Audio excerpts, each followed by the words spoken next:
After a year of starting deliveries, the Tesla Model Y begins to face some real competitors that seem capable of taking away Tesla's leadership. The Ford Mustang Mach-E is the all-electric premium SUV designed to do exactly that.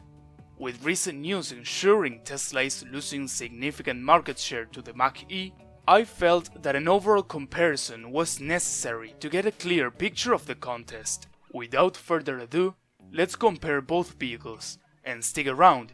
At the end I'll talk about a safety detail that may be of your interest. You're watching On Forward. For a brief introduction, the Tesla Model Y is a fully electric mid-size SUV based heavily on the Model 3 platform and shares 75% of the parts with its smaller sibling. And it pretends to offer an alternative to the Model 3 with more cargo space, seating capacity, and a roomier cabin.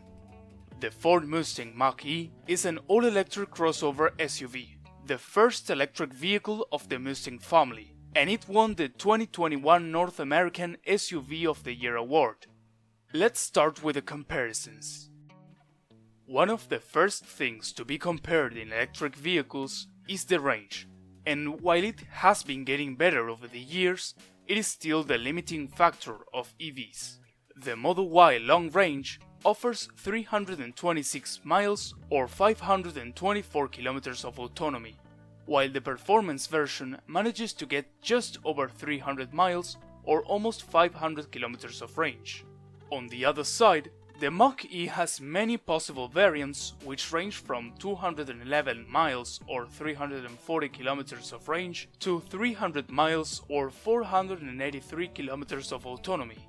Both of them are totally capable of daily driving on cities, but the story is different when thinking about making longer trips.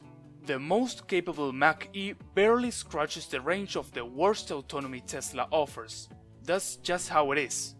And the matter gets even worse when comparing the charging networks, which are essential for long trips. The Tesla supercharging network is very mature and widespread in the US and Europe.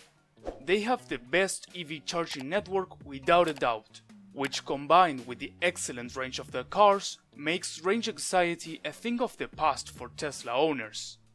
I can't say the same from Ford, as they still rely on third-party chargers, which means worse availability and charging times than Tesla's offering. They may be working on creating a charging network in partnership with Electrify America and Ionity, but there has been almost no news on this lately.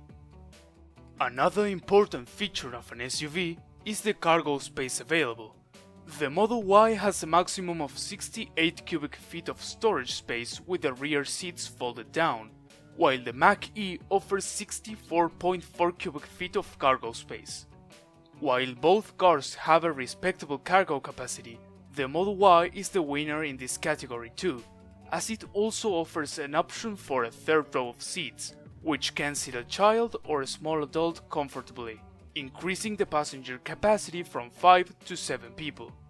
The Mach-E only has the conventional 5 seats option, with comfortable legroom for all passengers.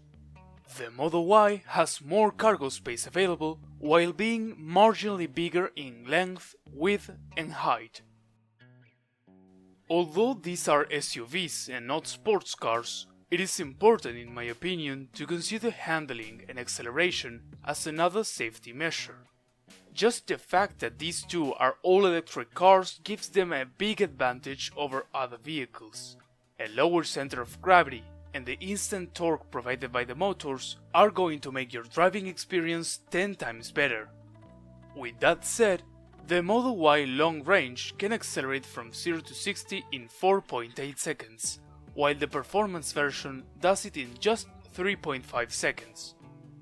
The Mach-E on its lowest variant can accelerate from 0 to 60 in 6.1 seconds, while the best one, the GT Performance Edition, is estimated to do it in 3.5 seconds.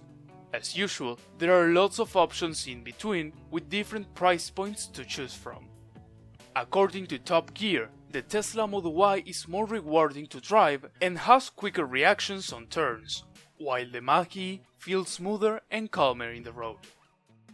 Both cars come standard with several active safety features that are constantly working to avoid or lessen the impact of a collision. Tesla cars include some features like automatic emergency braking, front and side collision warning, obstacle-aware acceleration, blind spot monitoring, and lane departure avoidance, among others. Ford's alternative includes features like blind spot information system, lane keeping system, pre-collision assist, pedestrian detection, forward collision warning, and others. About autonomous driving, Tesla's autopilot dominance is undeniable. They have the most advanced self-driving system to this date. Although you can't take an app on your Tesla and expect to arrive at your destination, if any company is close to making that a reality, it is them.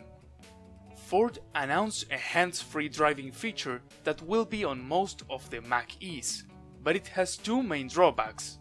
It hasn't been released yet, and maybe even worse, it will work only on a limited set of highways. I feel comfortable saying that Ford's alternative won't be even close to what Tesla is achieving with their technology. Anyway, once it's out, I'll probably make a video comparing their features and functionality. Subscribe if you're interested in seeing that. Model Y's pricing starts at $49,990 for the long-range version and goes up to $60,990 for the performance version. You can obviously customize your order, adding paint, interior, and wheel upgrades, for example. The Mach-E starts at a cheaper price of $42,895 and goes all the way up to $60,500 for the best model available. In my opinion, and trying to be as unbiased as possible, the winner is clearly the Tesla Model Y, as it offers better range and charging network, better specifications, cargo space, and self-driving capabilities. Anyway, I don't want to dismiss the Mach-E at all. It is one of the first respectable competitors of the Model Y, and it looks like a very well-rounded EV overall. Some may even prefer it because of its more conventional looks and smoother riding experience. It will probably introduce a lot of people to electric vehicles, and that's just what we need right now. Finally, something to be aware of is that the Tesla Model Y has a 5-star safety rating by the NHTSA, while the Ford Mustang Mach-E hasn't been tested yet, so take that into consideration. As I said, my recommendation is the Tesla Model Y, but you should obviously choose whichever car fits your needs better. The most important thing from a safety and environmental perspective is buying an EV. Thank you for watching all the way through. Here are 2 more videos that you may like. See you soon.